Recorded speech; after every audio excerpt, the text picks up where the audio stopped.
그런 질문을 하는 사람들은 누군가 숟가락으로 돈을 떠먹여 주기를 바라는 자들이고 비싼 강의 하나 잘 들으면 팔자가 바뀔 것으로 기대하는 어리석은 닭대가리들이다. 종잣돈을 모았어요. 어떻게 써야 부자 될지 알려주세요. 그런 질문을 하는 사람들은 누군가 숟가락으로 돈을 떠먹여 주기를 바라는 자들이고 비싼 강의 하나 잘 들으면 팔자가 바뀔 것으로 기대하는 어리석은 닭대가리들이다. 내 책을 읽은 독자들 중 일부는 종종 내게 질문한다. 시간을 아껴 자기 개발을 해 종잣돈을 모으라는 것은 알겠는데 종잣돈을 모은 후에는 무엇을 어떻게 하여야 하느냐는 것이다.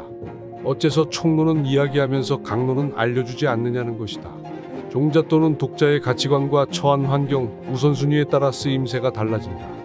부자마다 부자가 된 과정이 다르듯 종잣돈을 어떻게 활용할지에 대한 공통된 정답이란 존재하지 않는다. 남이 떠먹여주는 숟가락에는 돈이 아니라 독이 묻어 있다는 것을 왜들 그렇게 모를까? 땡땡 지역 부동산 괜찮나요? 당신이 부동산 투자를 위한 종잣돈을 마련하였다 할지라도 갓난아이 우유 먹이듯이 누군가 떠먹여 주기를 바란다면 조만간 사기나 당할 가능성이 더 크다. 사람들은 나를 전국구 부동산 상담사 정도 되는 것으로 착각한다. 당신이 갖고 있거나 구매하려는 부동산에 대해 내게 메일을 보내봤자 내가 오랜 시간을 투자해 그 지역에 대해 조사할 리는 전혀 없으므로 시원한 답은 결코 줄 수 없다. 내가 부동산 하나를 사려는 과정에서 얼마나 많은 시간과 노력을 투여하곤 하였는지 당신은 모를 거다. 한 번은 100여 개 이상의 등기부등본을 살펴보며 소유주의 나이, 관계회사 재무제표, 대출 상황 등을 전부 분석한 후 마음에 드는 것들만 추려낸 적도 있다. 어떤 지역에서는 마음에 드는 매물이 나오기까지 3년을 계속 지켜보다가 매입하기도 했다. 나도 당신처럼 돈 많으면 부동산 거래 잘할 수 있을 것 같은데. 돈이 돈을 버는구나라고는 꿈에도 생각하지 마라. 문제를 문제로 여기지 않는 지식이 돈을 벌게 해주는 것이다. 먼저 지식을 쌓고 사람들이 지식 부족으로 입찰을 거리는 경쟁이 약한 물건을 찾아라. 지식을 쌓으라는 말은 스스로 공부하라는 뜻이다. 경매로 돈을 벌었다는 사람의 책이 아니라 경매법 자체에 대해 쉽게 설명하는 책부터 먼저 읽고 공부하여. 장사로 돈 버는 게 가능하기나 해요? 장사를 할 때 남들 하는 것처럼 하면 망한다는 것을 기억하라. 사람들 대다수가 망하여도 성공하는 사람이 있기 마련이라고 했다. 어느 독자가 그 흔하디흔한 치킨 프랜차이즈 가맹점을 오픈하였는데 몇 개월도 안 되어 대박이 났음을 전해왔다.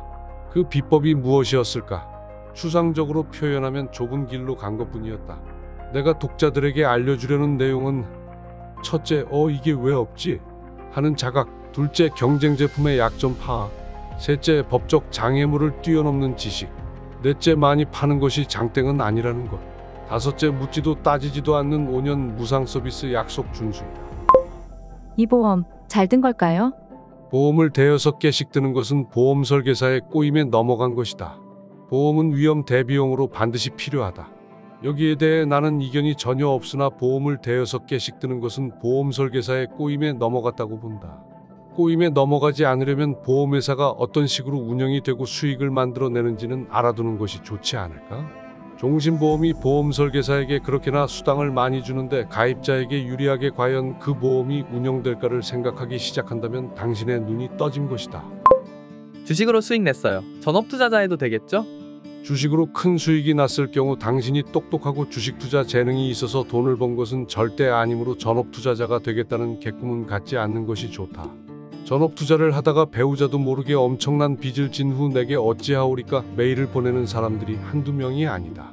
비정상적으로 수익이 발생하고 있으면 빨리 처분하여야지. 있는 돈 없는 돈 다 끌어다가 계속 집어넣는 짓도 절대 하지 마라. 주식 투자는 여유 자금으로 하여야 하는 게임이다. 그렇지 않다면 당신이 이길 확률은 10%도 안 된다. 그래서 내가 20여 년 전에 썼던 글은 아직도 유효하다. 편안하게 빨리 돈 벌고 싶어서 애를 태우는 자들이요. 평생 가난의 괴로운 숯불이 이마 위에 올려지는 저주를 받을 것이다. 뉴스 그냥 보기만 하면 되는 거 아니에요? 팩트를 골라내는 법을 알게 되면 형사소송이나 민사소송에서도 유리하여진다. 2014년 12월 5일 발생한 땅콩 회항 사건. 아마 당신은 그 비행기에서 승무원의 땅콩 서비스에는 문제가 없었으나 조연아가 서비스 매뉴얼이 바뀐 것을 모르고 난리를 치기 시작했으며 나중에 매뉴얼이 바뀐 것을 알고는 사무장에게 화살을 돌려 화풀이를 한 것으로 알고 있을지 모르겠다. 한마디로 말하면 모든 언론의 기자들이 팩트를 제대로 못 보고 비틀어 보도한 전형적인 가짜뉴스였으며 나무위키나 위키백과도 대동소이했고 개소리는 어떻게 세상을 정복하는가 책이 생각나는 사건이었다. 독자들이 갖가지 소문 속에서 팩트를 판별하는 능력 훈련을 스스로 하라는 뜻이다. 그래야 자기만의 게임을 하게 된다.